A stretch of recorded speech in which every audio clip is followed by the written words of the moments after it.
The other day when I was in the garden, I made some changes on Orchard Row. So all my little fruit trees there, the little column trees, now I can actually get through. In fact, actually I'm going to go that way. I'll just be a bit careful.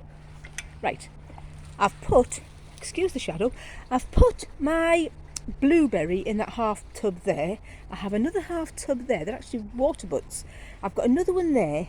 And once I've dug out that, I don't know if you can see that, there's a big stump of the climbing rose. Once that's been dug out, I'm actually going to put that other blue barrel there.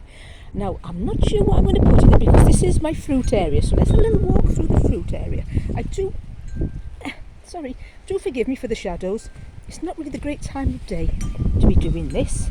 I've got another little wee, I think it's a blueberry there. So we'll see how that comes. I've had a movie around here. That's my little orange tree.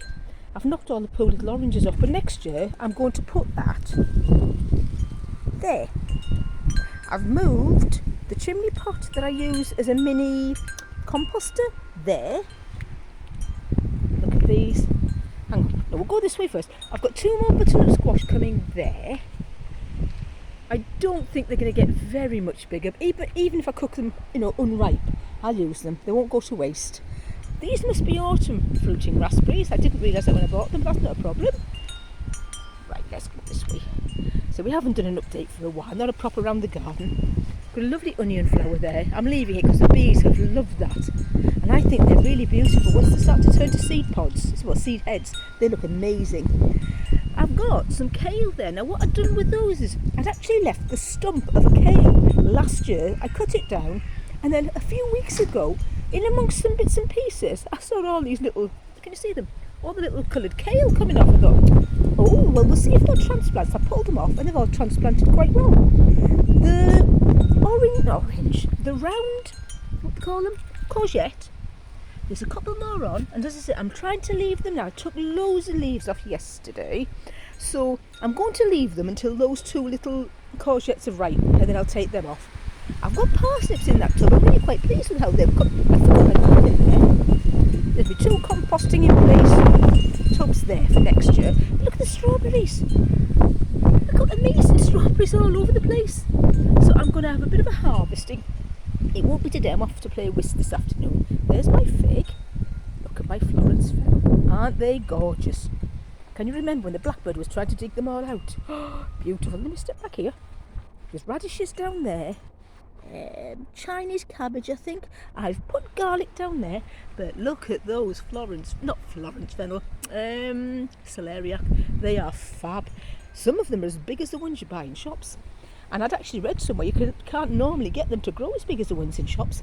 I took the courgette out of there, and what I'm going to do, I'm going to have a rethink in that bed there. I've got some chilies and bits and pieces in there still. Yep, little pepper down there. I'm just having a little look. Full of onions. I don't need that many bunching onions, so I'm going to dig some of them out and give them away. I've given some away already. The carrots are nice, mind, they've been gorgeous.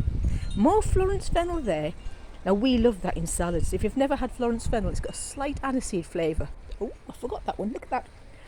Jerusalem artichokes. Now, if you recall, I had a load over there. And yesterday, it was gorgeous here, sunshine, it is today. It was a gorgeous day, so I cut them all down. I've cut them down, and what I'll do is I'll just throw a tarp or something over them just to keep the worst of the wet off if it's raining. The rest of the time it's fine. Look at those calibrachoa. They're from last year. Aren't they gorgeous?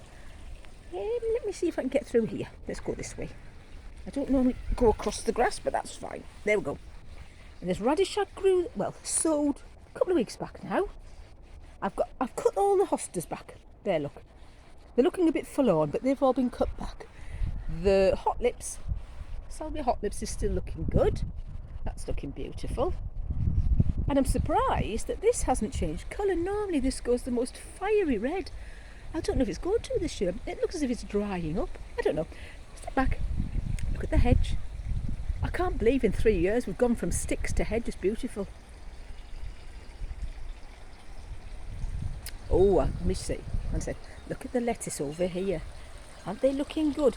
Steve, I took your advice and I keep them covered. My goodness, they come on so much quicker, don't they? Look at that, they're beautiful. Pond could do with a clean. Let's go this way. I put the other apple tree there. It's looking okay. Let me go this way.